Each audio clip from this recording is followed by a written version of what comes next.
Hey guys, welcome back to another video of BMGP reading. और मैं हूं अमन, तुम्हारा सीनियर मेंटर। और आज के इस वीडियो में मैं तुम्हें बताने वाला हूं इंग्लिश के फुल सिलेबस, अगर तुम जीपी रीडिंग के लिए प्रिपरेशन कर रहे हो तो देखो, तुम लोगों में से या फिर बहुत सारे स्टूडेंट ऐसे होंगे जो जीपी रेटिंग के लिए प्रिपरेशन तो स्टार्ट कर दिए होंगे, बट उन्हें इंग्लिश का प्रॉपर सिलेबस का ही नहीं पता होगा।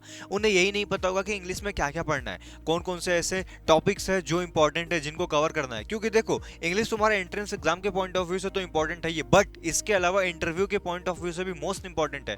क्यों इंपॉर्टेंट है? क्योंकि तुम्हें पता होना चाहिए कि जो तुम्हारी इंग्लिश है, जो तुम्हारा इंटरव्यू है, वो प्रॉपर इंग्लिश में ही होता है। ठीक है, तो फटाफट से वीडियो को स्टार्ट करते हैं एंड तुम्हें हर एक चीज़ यहाँ पे एक्सप्लेन करूंगा मैं। जितना यहाँ पे बताया जा रहा है, अगर उतना कवर कर लेते हो तो इतना इनफ है। और अगर साथ में तुम्हें हमारी नीड होगी, हमारी हेल्प चाहिए होगी तुम्हें, तो उसके लिए भी ऑफकोर्स ये मैं तुम्हें बताऊंगा कि क्या करना है। तो देखो, अगर मैं इंग्लिश ग्रामर की बात करूंगा तो सबसे पहले बेसिक्स तुमसे पूछे जाते हैं, जैसे noun, pronoun, verb, adjective, adverb, articles, conjunction, preposition and interjection. अब देखो, समझने वाली बात यहाँ पे ये है कि ये तुम्हें क्लास 8th में भी पढ़ाया गया होगा, क्लास 9th में तो नहीं, बट हाँ क्लास 6, 7th, 8th में ये सारी की सारी चीज़ें पढ़ाई गई होंगी। बट इंपॉर्टेंट यहाँ पे ये है कि सिर्फ इसको डिफाइन करना इज नॉट इनफ। अब क्योंकि नाउन है तो नाउन के भी 3 टाइप्स होते हैं, उन प्रॉपर 3 टाइप्स को भी तुम्हें एक्सप्लेन करना होगा। इन सब के बाद एक्सप्लेन करना होगा का मतलब कि क्वेश्चन में पूछे जा सकते हैं। इसके बाद से विद प्रॉपर एग्जाम्पल। ठीक है, प्रोनाउन के लिए भी सेम कॉन्सेप्ट है, वर्ब के लिए भी सेम कॉन्सेप्ट है। अब वर्ब जो होते हैं वो कई टाइप के होते हैं, तो उसमें भी तुम्हें समझना पड़ेगा। इट मीन्स कि सिर्फ यहाँ पे लिखा लिखा हुआ है कि हाँ तुम्हें बेसिक्स ये चीज़ें पढ़नी है, बट इसका मतलब ये नहीं हुआ कि सिर्फ यही पढ़नी है। इसके अलावा जो डेप्थ में जाकर के पढ़ सकते हो वो भी चीज़ें पढ़नी है। समझ में आया? क्लियर हुआ? यानी ये तुम्हारा बेसिक्स है जो कि क्लास 6, 7 और 8 में तुम पढ़े ही होगे।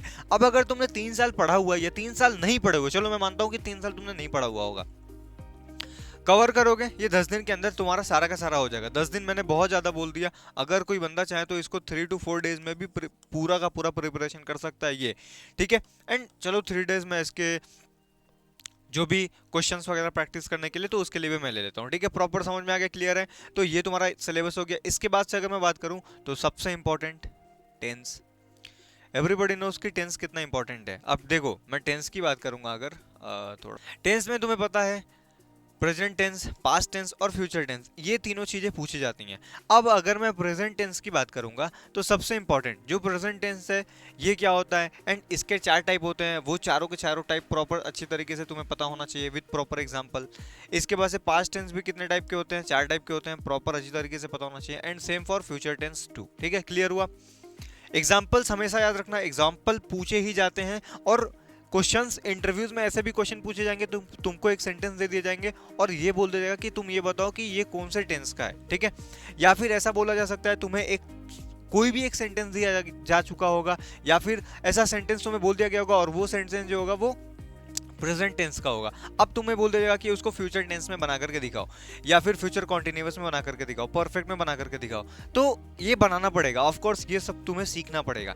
इसके बाद अगर मैं बताऊं तो सब्जेक्ट वर्ब एग्रीमेंट, इसमें क्या है? Singular and plural uses and correct verb form. ठीक है, ये भी बहुत इंपॉर्टेंट है। ये तुम्हारा इंटरव्यू के पॉइंट ऑफ व्यू से तो इंपॉर्टेंट है ये, बट साथ में नॉर्मली अगर मैं बात करूं, तुम्हारा जो एंट्रेंस एग्जाम है उसके पॉइंट ऑफ व्यू से भी बहुत इंपॉर्टेंट है। क्यों इंपॉर्टेंट है मैं तुम्हें अभी आगे बताऊंगा। सबसे पहले इंटरव्यू के पॉइंट ऑफ व्यू से क्यों इंपॉर्टेंट है, देखो, जब भी कभी एक करेक्ट फॉर्म ऑफ वर्ब का यूज करोगे ना, तो देखो, क्योंकि बेसिक बेसिक चीजें ही वहां पे तुम्हारी देखी जाती है। अगर तुम्हारा बेसिक्स ही नहीं क्लियर होगा तो फिर वो लोग एडवांस लेवल तक का तो सोच नहीं सकते ना कि हाँ ठीक है तुम्हारा ये क्लियर हो सकता है, वो क्लियर हो सकता है। अगर तुम्हारे बेसिक्स ही क्लियर नहीं है तो फिर एडवांस लेवल तक के बारे में तो बात ही नहीं करेंगे ना वो लोग। ठीक है, तो इसके लिए अब इसके बाद से direct and indirect speech.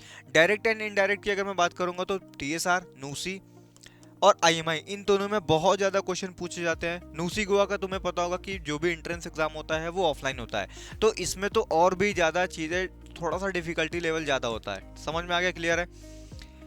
Narration rule, अब नरेशन रूल यानी कि डायरेक्ट और इनडायरेक्ट में जो भी प्रॉपर नरेशन का रूल होता है वो तुम्हें समझ में आना चाहिए। एंड सेंटेंस ट्रांसफॉर्मेशन, यानी डायरेक्ट से इनडायरेक्ट में बनाने के लिए बोल दिया गया, या फिर इनडायरेक्ट से डायरेक्ट में बनाने के लिए बोल दिया गया, सॉरी। ठीक है, तो ये चीजें तुमसे पूछी जाती हैं। अब देखो, नरेशन रूल तुम्हें तभी समझ में आएगा जब तुम्हें टेंस, ये जो तुम्हारा टेंस है ना वो क्लियर होगा। समझना, हर एक चीज तुम्हारे टेंस पे है। अब तुम्हें टेंस तब समझ में आएगा जब तुम्हारा ये सब बेसिक्स क्लियर रहेगा। समझ में आया? ऐसा नहीं है कि इस पे ही डिपेंडेंट है, but still most of the things इस पे डिपेंडेंट है। तुम्हें समझना पड़ेगा कि एक्चुअल में ये क्या होता है, ये क्या होता है, क्योंकि ये तो बेसिक्स है ना, समझ रहे हो, इसके लिए। अब इसके बाद अगर मैं बताऊं वोकेबलरी की बात करूंगा तो synonyms, antonyms, one word substitution, idioms and phrases, spellings, word meaning, देखो ये सब भी तुम्हें पूछे जाते हैं। और सबसे इंपॉर्टेंट अगर मैं एंट्रेंस एग्जाम के पॉइंट ऑफ व्यू से बताऊंगा तो तुम्हारा synonyms, antonyms, one word substitution, idioms and phrases, spellings तो तुम्हारा नहीं, बट वर्ड मीनिंग ये भी नहीं, सॉरी वर्ड मीनिंग तुमसे पूछा जाता है। ये एंट्रेंस एग्जाम के पॉइंट ऑफ व्यू से बहुत इंपॉर्टेंट है, बहुत इंपॉर्टेंट है।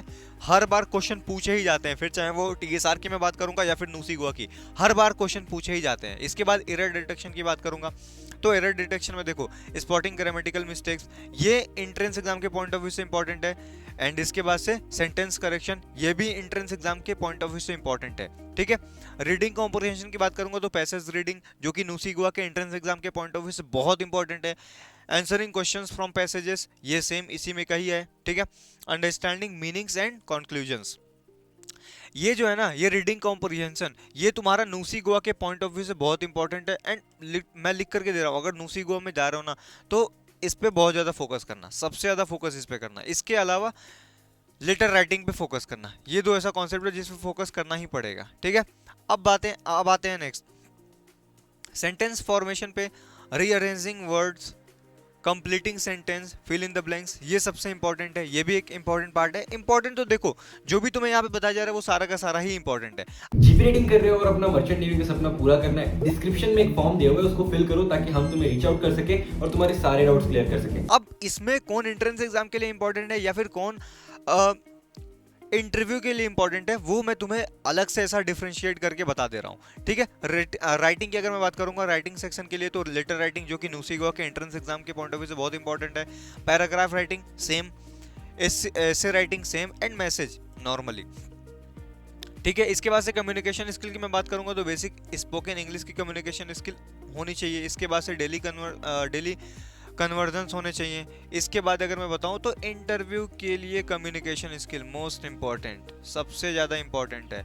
अगर तुम्हारे पास कम्युनिकेशन स्किल है तो तुम इंटरव्यू क्रैक कर लोगे, अगर नहीं है तो नहीं कर पाओगे। कम्युनिकेशन स्किल वो भी इंग्लिश में चाहिए, हिंदी में नहीं, क्योंकि तुम्हें पता होगा कि तुम्हारा इंटरव्यू जो होता है वो इंग्लिश में ही होता है, हिंदी में नहीं होता है। क्लियर, समझ में आया। Next, active and passive voice. Active and passive voice ये तुम्हारा एंट्रेंस एग्जाम और इंटरव्यूज दोनों के लिए है। अब इसमें भी सेम कॉन्सेप्ट है, कन्वर्जन ऑफ सेंटेंस तुम्हें अच्छी तरीके से आना चाहिए। अब कन्वर्जन ऑफ सेंटेंस के लिए तुम्हें टेंस आना चाहिए, टेंस अगर आएगा तभी तुम्हें कन्वर्जन आएगा। इसके बाद से फिर आइडेंटिफिकेशन ऑफ वॉइस, यानी तुम्हें एक सेंटेंस दिया गया होगा, तुम्हें पहचानना पड़ेगा कि वो कौन सा वॉइस है, एक्टिव वॉइस है या फिर पैसिव वॉइस है। क्लियर हुआ। Same for direct and indirect speech, ये भी तुम्हारा एंट्रेंस एग्जाम और इंटरव्यू दोनों के लिए बहुत बहुत इंपॉर्टेंट है। यहाँ पे नरेशन रूल, यानी कि इसके अलावा अगर मैं तुमसे बात करूँ तो सेंटेंस ट्रांसफॉर्मेशन, ये भी तुम्हारा एंट्रेंस एग्जाम और इंटरव्यू दोनों के लिए बहुत इंपॉर्टेंट है। मैं अगेन बोल रहा हूँ, बहुत इंपॉर्टेंट है, ठीक है। इसके बाद अगर मैं बताऊं तो सेंटेंस रीअरेंजमेंट। सेंटेंस रीअरेंजमेंट में बेसिक तुमसे एक क्वेश्चन पूछा जाएगा, एक तुम्हारे पास सेंटेंस होगा और वो जो होगा ना अलग अलग फॉर्मेट में होगा, मतलब कुछ कुछ वर्ड उसके डिफरेंट टाइप के होंगे, तो तुमसे उससे बोला जाएगा कि उसको रीअरेंज करो, तो तुम्हें उसको रीअरेंज करना पड़ेगा। सिंपल क्लास 10th में बहुत अच्छी तरीके से तुमको ये चीज़ें पढ़ाई गई होंगी। कॉमनली कंफ्यूज्ड वर्ड, दो वर्ड होंगे, वो दो वर्ड अलग अलग मीनिंग होंगे, मतलब दोनों वर्ड्स के अलग अलग मीनिंग होंगे, एंड वो तुमसे पूछा जाएगा कि इसका मीनिंग क्या हो सकता है, इसका मीनिंग क्या हो सकता है। सब्जेक्ट एंड प्रेडिकेट, ये भी तुम्हें पता होगा, क्लास 9th में भी ये पढ़े होगे, क्लास 8th में भी ये चीज़ें पढ़े होगे। आर्टिकल्स एंड डिटर्मिनेंट्स, ये भी इंपॉर्टेंट है। मॉडल एंड एक्सिलरीज वर्ब, ये भी बहुत इंपॉर्टेंट है। इन सब के बाद वर्ड फॉर्मेशन भी सबसे इंपॉर्टेंट है, जिसमें तुम्हारे पास prefix, suffix and word root पूछे जाते हैं। अब देखो ये चीज़ें अगर तुम्हारे पास क्लियर है, क्योंकि देखो ये सारी की सारी चीज़ें तुमने बहुत अच्छी तरीके से ऑलरेडी पढ़ रखा है, सब कुछ पढ़ रखा है, तुम्हें सब कुछ पता है। बस तुम्हें क्या है, तुम्हें है तो रिवीजन की नीड है, यानी तुम्हें प्रिपरेशन करना है। या फिर अगर तुम लोगों ने नहीं भी पढ़ा हुआ है ना, तो तुम्हारे पास एक बहुत अच्छा ऑप्शन है, तुम हमारे साथ प्रिपरेशन कर सकते हो, जिसमें हमारे पास अभी के टाइम पे अगर तुम जनवरी बैच को टारगेट कर रहे हो तो हमारे पास जुनून बैच है, एंड अगर वहीं तुम्हारे पास ITI है या फिर डिप्लोमा है और जनवरी बैच को टारगेट कर रहे हो तो हमारे पास योद्धा बैच है। तो आई होप कि इस वीडियो के बाद से तुम्हारे पास ऐसा कोई डाउट नहीं बचा होगा जिसमें तुम्हें ये क्लियर नहीं हो कि तुम्हारे इंग्लिश में क्या क्या क्वेश्चन पूछे जा सकते हैं या तुम्हारा इंग्लिश का क्या सिलेबस होता है एंट्रेंस एग्जाम और इंटरव्यू के पॉइंट ऑफ व्यू से। ये सारे के सारे क्वेश्चंस, ये सारे के सारे जो टॉपिक्स है वो बहुत इंपॉर्टेंट है। मैं लिटरली बता रहा हूँ बहुत इंपॉर्टेंट है। अगर इतना कवर करते हो तो इससे बाहर कुछ भी नहीं पूछा जाएगा। क्लियर है? साथ में अपनी सबसे इंपॉर्टेंट अगर इंटरव्यू के पॉइंट ऑफ व्यू से देखा जाए तो इंग्लिश कम्युनिकेशन स्किल है, इसको अपना अच्छा कर लेना।